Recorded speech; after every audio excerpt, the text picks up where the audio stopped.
नमस्कार दोस्तों, मेरा नाम कामेश्वरी है। मैं यहाँ आपको मेरी स्वरचित कहानी बोया पेड़ बबूल का आम कहाँ से पाए सुना रही हूँ। पल्लवी सुबह से रोए जा रही थी कि उसका बेटा उसकी बात नहीं सुनता है। वह कुछ भी बोलने की कोशिश करती है तो वह उसे अनसुना कर देता है।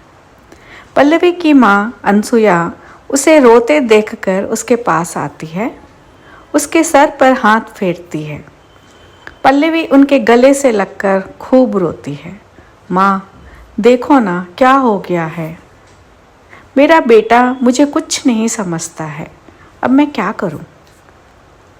अनसुया को वे दिन याद आए जब पल्लवी की शादी हुई थी। 2 साल बाद ही उसकी गोद में सुंदर सा मोक्ष आ गया था। कितना सुंदर गोल मटोल था। पल्लवी कभी भी उसे गोद में नहीं लेती थी। हमेशा वह मेरे पास ही रहता था। जब तक छोटा था तब तक बहुत छोटा है माँ, मैं इसे नहीं संभाल सकती, आप संभाल लो ना, कहकर मेरे पास छोड़ देती थी। जैसे जैसे मोक्ष बड़ा होता गया, उसे संभालते हुए मैं पूरे घर का काम और नौकरी नहीं कर सकती माँ, यह कहते हुए उसे मेरे पास ही छोड़ दिया था। मोक्ष यहीं पर मेरे पास ही पलने लगा। पल्लवी और विराट दोनों ने मोक्ष की जिम्मेदारी से हाथ धो लिया। उसकी हर इच्छा, हर ज़रूरतों को मैंने और राघव ने पूरी की थी। हाँ, जब उनके दोस्त आते थे तब दोनों बहुत ही गर्व के साथ मोक्ष का परिचय उनसे कराते थे। उसकी पसंद नापसंद माता पिता को नहीं बल्कि नाना नानी को मालूम था। उसकी तबीयत खराब हो गई तो भी मैं ही उसकी देखभाल करती थी। बचपन में रात को वह माँ के लिए पूछता था और खूब रोता था, परंतु उसकी माँ कभी भी उसके पास नहीं आई। उसके पास बैठकर उसके सर पर हाथ नहीं फेरा। अपने कामों में व्यस्त रहते थे वे दोनों। जब कभी मैं पल्लवी से कहती थी, बेटा उसे अपने पास ले, उसे प्यार कर, परंतु पल्लवी के कानों में जूं तक नहीं रखती थी। दूसरे बच्चों को उनके माता पिता के साथ देखकर मोक्ष कई बार मुझसे पूछता था, नानी मेरे दोस्त अपने माता पिता के साथ ही रहते हैं, मैं क्यों नहीं रह सकता। मैं उस छोटे से बच्चे को क्या जवाब देती। छोटा बच्चा है, उसके मन में माता पिता के प्रति जहर तो नहीं घोल सकती हूँ, उसे अपनी ही बेटी के खिलाफ नहीं भड़का सकती हूँ। उस समय बहुत बुरा लगता था, पल्लवी पर गुस्सा भी आता था। विराट से कहा, वह भी पल्लवी का साथ ही देता था कि माँ उसके लिए ही तो दिन रात मेहनत कर रहे हैं। जब पड़ोस में रहने वाली पल्लवी की सहेली अपने बच्चे को गले लगाकर उसे खूब प्यार करती थी, तब मोक्ष उन्हें आंखों में आंसू बहाते हुए दिखता था। मुझे ऐसा लगता था जैसे किसी ने मेरे कलेजे को चीर दिया है।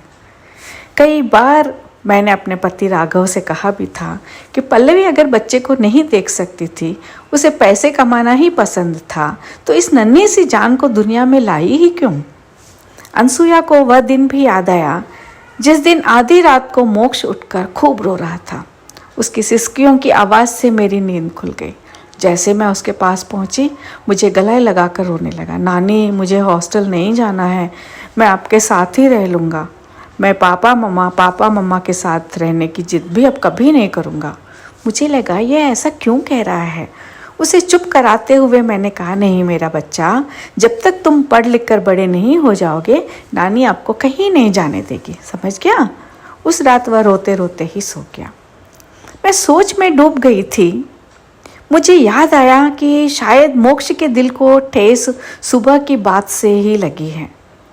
उस दिन रविवार होने के कारण पल्लवी अपने पति सुहास के साथ, विराट के साथ मोक्ष से मिलने आई थी।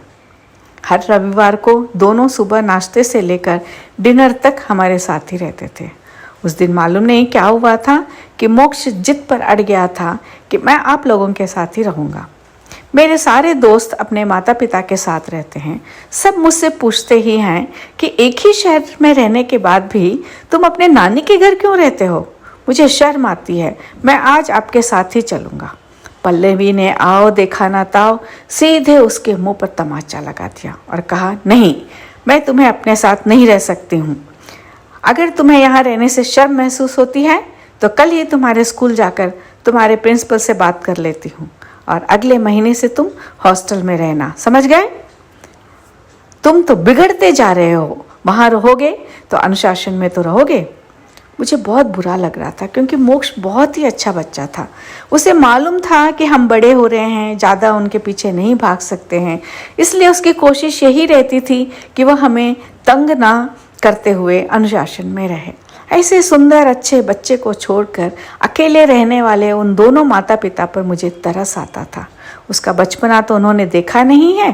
पैसे ही सब कुछ नहीं होता है। पैसे कमाने की धुन में आज को इन दोनों ने जिया ही नहीं है। अनसुया ने पल्लवी को गले लगाकर कहा, पल्लवी आज रो रही है कि मेरा बेटा मेरी बात नहीं सुनता है। बचपन में तुमने उसकी बात सुनी नहीं ना? कल को किसने देखा है पल्लवी? अब मैं तुम्हारी कोई मदद नहीं कर सकती। आज तुम्हारे पास पैसा है, बड़ा सा महल जैसा घर है, नौकर चाकर हैं, पर क्या फ़ायदा? जिसके लिए कमाया है वही पास नहीं है। अब रोने से क्या फ़ायदा?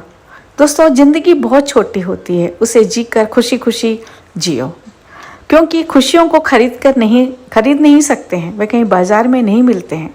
आप अपने बच्चों की कदर करेंगे तो वे आपकी कदर करेंगे। अंत में मैं यही कहना चाहूँगी कि बोया पेड़ बबूल का आम कहाँ से पाए।